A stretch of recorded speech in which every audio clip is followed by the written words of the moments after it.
Assalamualaikum warahmatullahi wabarakatuh.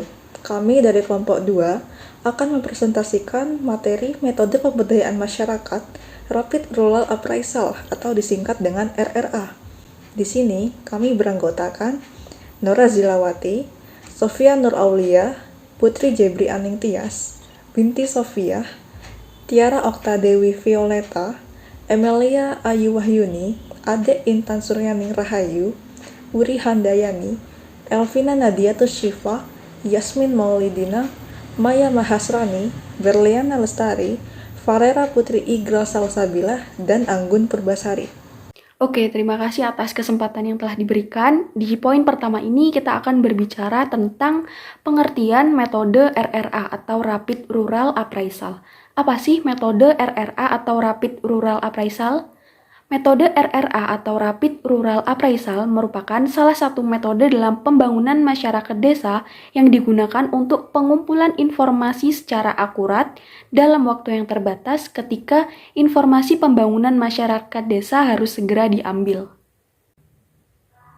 Dalam metode RRA atau Rapid Rural Appraisal ini juga berguna untuk memonitor kecenderungan perubahan-perubahan yang terjadi di pedesaan untuk mengurangi ketidakpastian yang terjadi di lapangan dan mengusulkan bagaimana cara penyelesaian yang bisa dilaksanakan.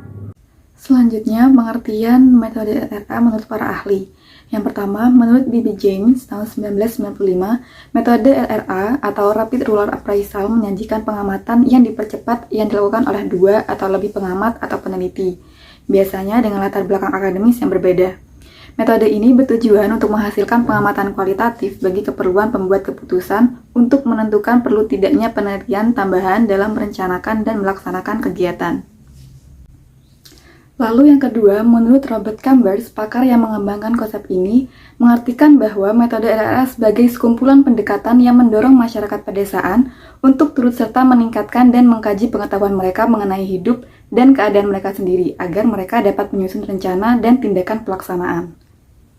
Di sini saya akan menjelaskan mengenai latar belakang lahirnya metode RRA. Metode RRA merupakan metode pemberdayaan masyarakat yang lahir pada tahun 1970-an. Latar belakang lahirnya metode ini karena kurang berhasilnya penelitian yang terjadi sebelumnya. Hal ini dikarenakan penelitian yang terjadi sebelumnya ini menjadikan masyarakat sebagai pihak yang tidak tahu atau tidak terjun secara langsung terhadap proses perumusan kebijakan atau pembuatan program. Oleh sebab itu, tidak terjadinya perubahan yang ada di masyarakat. Selain itu, menurut Chambers pada tahun 1992, lahirnya metode ini dikarenakan 1. Ketidakpuasan terhadap bias, 2. Rasa kecewa dengan metode survei konvensional, 3. Dikarenakan pencarian metode baru yang lebih efektif dan efisien. Baik, untuk slide selanjutnya yakni terkait konsep-konsep dalam metode RRA. Dalam metode RRA mempunyai 3 konsep dasar, yakni 1. Perspektif sistem. Perspektif sistem merupakan suatu sifat yang berhubungan dengan beberapa sifat-sifat lainnya dengan cara yang teratur, yang menyajikan sekelompok pernyataan tentang ciri-ciri hierarki dari sistem, serta menjelaskan tentang kaitan-kaitan yang berhubungan antara elemen dan antar sistem dalam suatu lingkungan sistem. Kemudian yang kedua yakni triangulasi dari pengumpulan data. Triangulasi dari pengumpulan data merupakan suatu cara untuk men-tracking ketidaksamaan antara data yang diperoleh dari satu informan dengan informan yang lainnya. Maka dari itu dibutuhkan suatu teknik yang dapat menyatukan perbedaan agar dapat ditarik kesimpulan data yang akurat dan tepat. Yang ketiga yakni terkait pengumpulan data dan analisis secara berulang-ulang atau biasanya disebut iteratif. Dalam konsep ini merupakan suatu cara perulang-ulangan yang melakukan proses perulangan terhadap sekelompok instruksi di mana perulangan ini dilakukan dalam batasan syarat tertentu. Jika syarat tertentu tidak dapat terpenuhi, maka perulangan akan otomatis berhenti. Prinsip-prinsip RRA. metode RRA harus memperhatikan beberapa prinsip di mana diantaranya yakni yang pertama efektivitas dan efisiensi, kaitannya dengan biaya, waktu dengan perolehan informasi yang dapat dipercaya yang dapat digunakan dibanding sekedar jumlah dan ketepatan serta relevansi informasi yang dibutuhkan. Yang kedua adalah menyeimbangkan bias melalui introspeksi, dengarkan, tanyakan secara berulang-ulang, tanyakan kepada kelompok termiskin. Yang ketiga adalah triangulasi sumber informasi. Dalam hal ini, metode RRA melibatkan tim multidisiplin untuk bertanya dalam beragam perspektif. Yang keempat adalah belajar dari dan bersama masyarakat. Hal ini dilakukan untuk mencapai keberhasilan dalam penerapan RRA. Metode ini menggunakan prinsip membaur dengan masyarakat untuk mengetahui keadaan yang sebenarnya terjadi. Yang kelima adalah belajar cepat. Metode ini diterapkan melalui eksplorasi cross-check dan jangan terpaku pada bekuan yang telah disiapkan. Yang keenam adalah suatu proses pembalikan pemahaman, di mana hal ini berarti bahwa belajar dari masyarakat setempat atau local people mengenai suatu isu yang harus dipecahkan maupun dicari solusinya. Yang ketujuh adalah belajar progresif, di mana hal ini dilakukan dengan menggunakan eksplorasi yang terencana, penggunaan metode yang luas, improvisasi, pengulangan, cek silang, tidak mengikuti blueprint, serta tidak menyesuaikan dengan proses belajar yang dipakai. Yang kedelapan adalah optimalisasi pertukaran. Hal ini dilakukan dengan mengaitkan biaya pemahaman dengan informasi yang bermanfaat, keakuratan, dan ketepatan waktu. Yang kesembilan adalah membuat network, di mana dalam hal ini mengenai pengukuran atau kisaran terdapat 3 hal, yakni yang pertama adalah metode, yang kedua adalah jenis informasi, dan yang ketiga adalah peneliti atau recheck. Dan yang terakhir adalah mencari keanekaragaman informasi dan kekayaan informasi. Hal ini dilakukan dengan jalan mencari atau meneliti hal-hal yang kontradiktif, anomali suatu perbedaan, misalnya dengan pengambilan sampel dalam pengertian non-statistik. Baik, di sini saya akan menjelaskan mengenai kelemahan dari metode RRA atau Rapid Rural Appraisal. Yang pertama yaitu pengambilan data yang cenderung mengabaikan dari metode sampling. Yang kedua, reliabilitas dan validitas informasi dikumpulkan secara cepat. Namun, expert judgment peneliti diduga lebih menonjol, di mana maksudnya yaitu data yang diperoleh dari metode ini cenderung lebih banyak diambil berdasarkan pendapat dari beberapa para ahli yang diperoleh melalui forum group discussion atau FGD. Yang ketiga yaitu metode ini dianggap tidak mampu mengungkapkan data kuantitatif dikarenakan penyajian data dalam metode RRA cenderung lebih banyak menggunakan penyajian data dalam bentuk kualitatif atau secara deskriptif. Dan yang terakhir yaitu adalah banyak pengambil kebijakan lebih tertarik dengan data yang lebih konkret, di mana hal ini berhubungan dengan poin nomor 3, yaitu kelemahan atas kurangnya data kuantitatif yang disajikan dalam metode ini. Sehingga para peneliti kurang mempercayai atau dianggap kurang konkret begitu, karena sebagai contoh, telah terjadi peningkatan penjualan sebesar 70% akan lebih dipercayai begitu dengan bukti yang lebih konkret daripada mengungkapkan telah terjadi peningkatan penjualan secara signifikan. Nah, untuk penjelasan selanjutnya akan dilanjutkan oleh teman saya. Selanjutnya saya akan menjelaskan tentang kelebihan dalam metode RRA atau Rapid Rural Appraisal. Yang pertama, waktu cepat, biaya murah, dan hasilnya tidak bias. Nah, maksudnya dalam menginterpretasikan data kuantitatif yang telah dikumpulkan sebelumnya, jumlah data yang banyak dan sulit dihubungkan satu dengan yang lainnya ini dapat dipecahkan dengan metode RRA ini, sehingga hasil yang dicapai pun tidak bias. Yang kedua, dapat melayani policy makers yang ingin memutuskan suatu hal dengan segera dan mereka memerlukan informasi terakhir sebelum keputusan tersebut diambil. Yang ketiga, mampu memonitor dan mengevaluasi proyek atau program pembangunan. Nah, di sini itu maksudnya adalah dalam memahami suatu permasalahan atau isu dengan perspektif lintas disiplin. Keempat, mampu melakukan identifikasi dan mendiagnosa masalah atau isu baik di bidang penelitian maupun perencanaan. Slide selanjutnya yaitu yaitu teknik RRA. Sebagai suatu teknik penilaian, RRA menggabungkan beberapa teknik yang terdiri dari yang pertama, review atau telaah data sekunder, termasuk peta wilayah dan pengamatan lapang secara ringkas. Yang kedua, observasi atau pengamatan lapang secara langsung. Yang ketiga, wawancara dengan informan kunci dan lokakarya. Yang keempat, pemetaan dan pembuatan diagram atau grafik. Yang kelima, studi kasus, sejarah lokal dan biografi. Yang keenam, kecenderungan-kecenderungan. Yang ketujuh, pembuatan kuesioner sederhana dan singkat.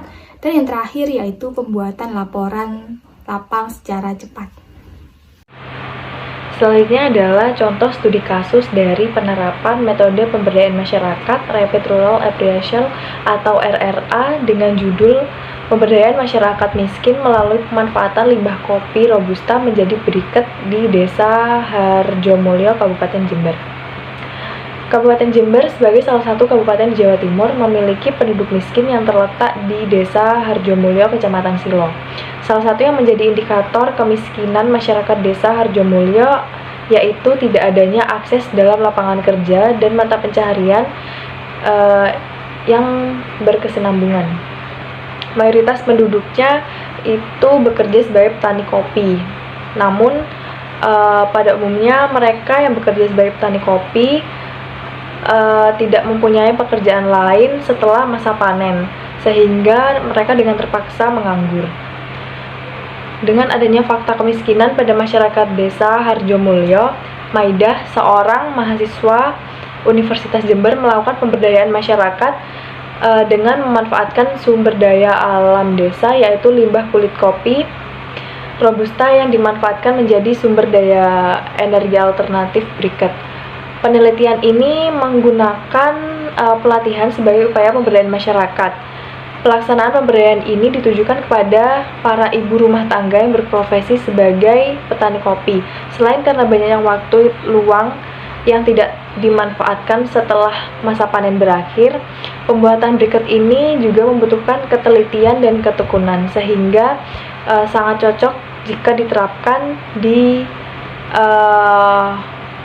ibu rumah tangga Desa Harjomulyo, Kecamatan Silo, Kabupaten Jember. Berikut adalah data subsektoral perkebunan, luas area, hingga jumlah produksi berdasarkan format isian data tingkat perkembangan desa dan kelurahan Harjomulyo pada tahun 2012. Data tersebut menjelaskan bahwa Desa Harjomulyo merupakan desa yang memiliki potensi perkebunan yang baik. Namun, pada kenyataannya masih banyak penduduk miskin, terutama para petani kopi yang berada di bawah garis kemiskinan. Kondisi kemiskinan ini dapat dilihat dari terbatasnya akses mata pencarian masyarakat yang digambarkan dengan tingkat pengangguran. Hal ini sangat disayangkan jika dibandingkan dengan melimpahnya sumber daya alam yang dimiliki, yaitu kulit limbah kopi yang hanya ditumpuk di sekitar rumah tanpa dimanfaatkan. Oleh karena itu, peneliti dalam penelitian tersebut mencoba memberdayakan para ibu rumah tangga untuk mengikuti pelatihan pembuatan briket berbahan dasar limbah kulit kopi Robusta. Pembuatan briket ini juga bermanfaat untuk mengurangi biaya energi yang ditanggung oleh masyarakat. Selain itu, pemanfaatan limbah kulit kopi menjadi briket ini dapat menambah nilai ekonomis kulit kopi yang apabila dijual nantinya akan menghasilkan tambahan pendapatan. Potensi yang dikembangkan. Mayoritas masyarakat, khususnya ibu rumah tangga yang berada di Desa Harjomulyo yang bekerja sebagai petani kopi, mereka tidak memiliki pekerjaan lain yang dapat dijadikan sebagai sumber penghasilan keluarga mereka. Sehingga ketika panen tersebut berakhir, mereka kembali menganggur dan kembali melakukan pekerjaannya sebagai ibu rumah tangga.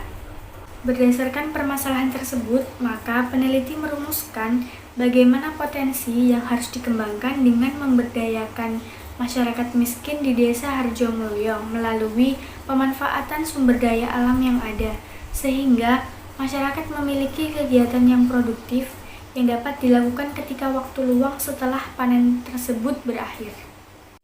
Oke, untuk selanjutnya ada planning action. Berdasarkan hasil tanya jawab para peserta, diketahui bahwa para ibu rumah tangga yang berprofesi sebagai petani kopi tersebut belum memanfaatkan kulit kopinya dengan baik.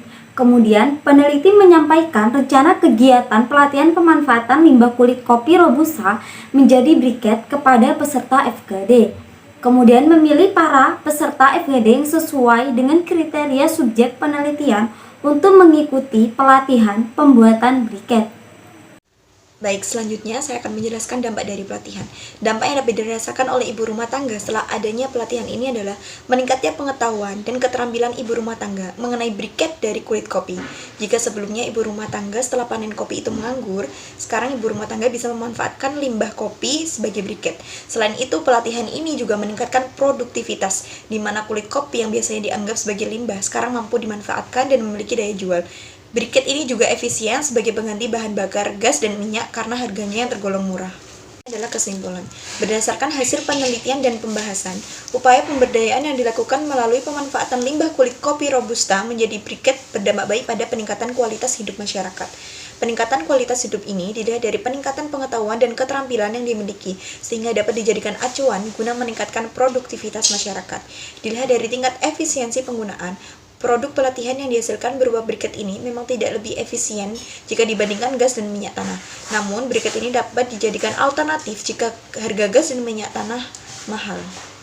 Seperti yang telah dijelaskan sebelumnya, dapat ditarik kesimpulan bahwa metode RRA ini digunakan untuk mengumpulkan informasi yang akurat dalam waktu yang terbatas untuk pengambilan keputusan tentang pembangunan desa secara cepat. Di samping itu, metode ini memiliki kelebihan dan kelemahan. Salah satu contoh kelemahannya yaitu mengabaikan metode sampling serta tidak mampu mengungkapkan data kuantitatif. Adapun beberapa kelebihannya yaitu waktu yang cepat serta biaya yang murah, mampu memonitoring dan mengevaluasi, memahami masalah lintas disiplin, serta dapat menginterpretasikan data kuantitatif yang telah dikumpulkan sebelumnya. Demikian presentasi dari kami. Terima kasih atas perhatiannya. Kurang lebihnya mohon maaf. Wassalamualaikum warahmatullahi wabarakatuh.